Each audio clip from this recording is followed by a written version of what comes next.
प्राचीन भारत का इतिहास भाग 2। नगर निर्माण योजना। सिंधु घाटी सभ्यता की सबसे विशेष बात यहाँ की नगर निर्माण योजना की। हड़प्पा तथा मोहनजोदड़ो दोनों नगरों के अपने दुर्ग थे, जहाँ शासक वर्ग का परिवार रहता था। प्रत्येक नगर में दुर्ग के बाहर एक एक उनसे निम्न स्तर का शहर था, जहाँ ईंटों के मकानों में सामान्य लोग रहते थे। इन नगर भवनों के बारे में खास बात यह थी कि ये जाल की तरह थे, यानी सड़कें एक दूसरे को समकोण पर काटती थी और नगर अनेक आयताकार खंडों में विभक्त हो जाता था। ये बात सभी सिंधु बस्तियों पर लागू होती थी, चाहे वे छोटी हो या बड़ी। हड़प्पा तथा मोहनजोदड़ो के भवन बड़े होते थे। वहां के स्मारक इस बात के प्रमाण है कि वहां के शासक मजदूर जुटाने और कर संग्रह में परम कुशल थे। ईंटों की बड़ी बड़ी इमारत देखकर सामान्य लोगों को भी यह लगेगा कि ये शासक कितने प्रतापी और प्रतिष्ठावान थे। मोहनजोदड़ो का अब तक का सबसे प्रसिद्ध स्थल है विशाल सार्वजनिक स्नानागार, जिसका जलाशय दुर्ग के टीले में है। यह ईंटों के स्थापत्य का एक सुंदर उदाहरण है। यह 11 से लेके 88 मीटर लंबा और 7.01 मीटर चौड़ा है और 2.43 मीटर गहरा है। दोनों सिरों पर तल तक जाने की सीढ़ियां लगी हैं। बगल में कपड़े बदलने के कमरे हैं। स्नानागार का फर्श पक्की ईंटों से बना है। पास के कमरे में एक बड़ा सा कुआं है, जिसका पानी निकालकर हौज में डाला जाता रहा होगा। हौज के कोने में एक निर्गम है, जिसका पानी बहकर नाले में जाता होगा। ऐसा माना जाता है कि यह विशाल स्नानागार धर्मानुष्ठान संबंधी स्नान के लिए बना है, जो भारत में पारंपरिक रूप से धार्मिक कार्यों के लिए आवश्यक रहा है।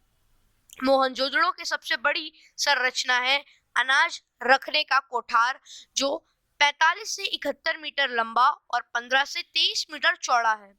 हड़प्पा के दुर्ग में 6 कोठार मिले हैं, जो ईंटों के चबूतरे पर 2 पांतों पे खड़े हैं।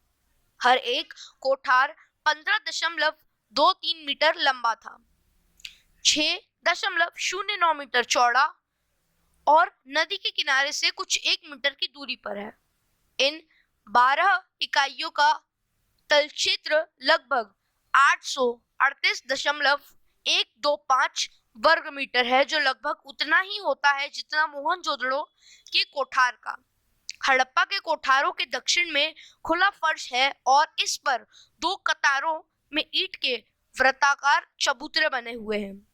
फर्श के दरारों में गेहूं और जौ के दाने मिले हैं। इससे प्रतीत होता है कि यहाँ इन चबूतरों पर फसल की दवनी होती होगी। हड़प्पा में 2 कमरे वाले बैरक भी मिले हैं, जो शायद मजदूरों के रहने के लिए बने थे। कालीबंगा में भी नगर के दक्षिण भाग में ईंटों के चबूतरे बने हैं, जो शायद कोठारों के लिए बने होंगे। इस प्रकार यह स्पष्ट होता है कि कोठार हड़प्पा संस्कृति के अभिन्न अंग रहे हैं। हड़प्पा संस्कृति के नगरों में ईंटों का प्रयोग एक विशेष बात थी, क्योंकि इस समय के मिस्र के भवनों में धूप में सूखी हुई ईंट का ही प्रयोग हुआ करता था। समकालीन मेसोपोटामिया में पक्की ईंटों का प्रयोग मिलता तो है, पर इतने बड़े पैमाने पर नहीं जितना सिंधु घाटी सभ्यता से मोहनजोदड़ो की जल निकास प्रणाली अद्भुत थी। लगभग हर नगर के हर छोटे या बड़े मकान के प्रांगण और स्नानागार होते थे। कालीबंगा के अनेक घरों में अपने अपने कुएं थे। घरों का पानी बहकर सड़कों पर आता था, जहां इनके नीचे नालियां बनी थी। अक्सर ये नालियां ईंटों और पत्थर की सिल्लियों से ढकी रहती थी। सड़कों की इन नालियों में नरमोखे भी बने होते थे। सड़कों और नालियों के अवशेष बनावली में भी मिले हैं। आर्थिक जीवन। आज की तुलना में सिंधु प्रदेश पूर्व में बहुत उपजाऊ था। ईसा पूर्व 4वीं सदी में सिकंदर के एक इतिहासकार ने कहा था कि सिंध इस देश के उपजाऊ क्षेत्रों में गिना जाता है। पूर्व काल में प्राकृतिक वनस्पति बहुत थी, जिसके कारण यहाँ अच्छी वर्षा होती थी। यहाँ के वनों में ईंटें पकाने और इमारत बनाने के लिए लकड़ी बड़े पैमाने पर उपयोग में लाई जाती थी, जिसके कारण धीरे धीरे वनों का विस्तार सिमटता चला गया। सिंधु की उर्वरता का कारण सिंधु नदी से प्रतिवर्ष आने वाली बाढ़ भी थी। गांव की रक्षा के लिए खड़ी पक्की ईंट की दीवार इंगित करती है कि बाढ़ हर साल आती थी। यहाँ के लोग बाढ़ के उतर जाने के बाद नवंबर के महीने में बाढ़ वाले महीने में बीज बो देते थे और अगली बाढ़ आने से पहले अप्रैल के महीने में गेहूं और जौ की फसल काट लेते थे।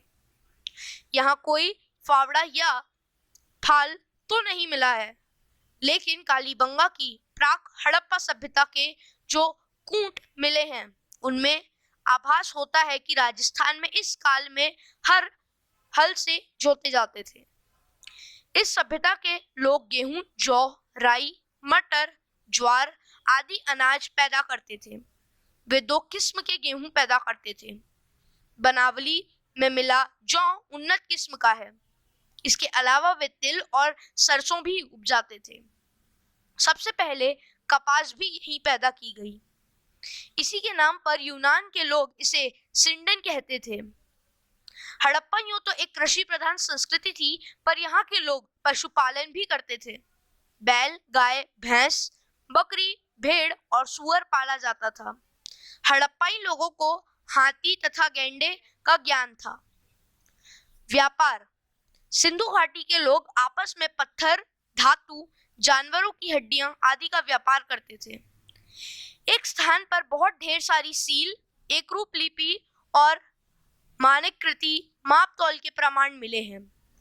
वे चक्के से परिचित थे और संभवतः आजकल के इक्के, रथ जैसा कोई वाहन प्रयोग करते थे। ये अफगानिस्तान और ईरान, फारस से व्यापार करते थे।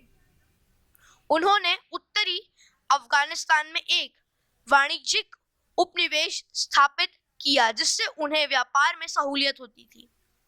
बहुत सी हड़प्पाई सील मेसोपोटामिया में मिली है, जिससे लगता है कि मेसोपोटामिया से भी उनका व्यापार संबंध था। मेसोपोटामिया के अभिलेखों में लुहा के साथ व्यापार के प्रमाण मिले हैं। साथ ही दो मध्यवर्ती व्यापार केंद्रों का भी उल्लेख मिला है, दिलमुन और माकना। राजनैतिक जीवन। इसके पुख्ता प्रमाण नहीं मिले हैं कि यहाँ के शासक कैसे थे और शासन प्रणाली का स्वरूप क्या था, किंतु नगर व्यवस्था को देखकर लगता है कि कोई नगर निगम जैसी स्थानीय शासन वाली संस्था रही होगी। धार्मिक जीवन। हड़प्पा में पक्की मिट्टी की स्त्री मूर्तियां भारी संख्या में मिली हैं। एक मूर्ति में स्त्री के गर्भ से निकलता एक पौधा दिखाया गया है। विद्वानों के मत में यह पृथ्वी देवी की प्रतिमा है और इसका निकट संबंध पौधों को जन्म और वृद्धि से रहा होगा। इसलिए ऐसा प्रतीत होता है कि यहाँ के लोग धरती को उर्वरता की देवी समझते थे और इसकी पूजा उसी प्रकार करते थे जिस प्रकार मिस्र के लोग नील नदी की देवी आइसिस की। किंतु प्राचीन मिस्र के समान यहाँ का समाज भी मात्र प्रधान था कि नहीं, यह कहना कठिन है। शिल्प तथा तकनीकी ज्ञान। यद्यपि इस युग के लोग पत्थरों के औजार तथा उपकरण प्रयोग करते थे, लेकिन वे कांसे के निर्माण से भली भांति परिचित थे। तांबे तथा टीन को मिलाकर धातु शिल्पी कांस्य का निर्माण करते थे। हालांकि यहाँ दोनों में से कोई भी खनिज प्रचुर मात्रा में उपलब्ध नहीं था। सूती कपड़े भी बुने जाते थे। लोग नाव भी बनाते थे। समुद्र निर्माण, मूर्ति निर्माण के साथ बर्तन बनाना भी प्रमुख शिल्प था।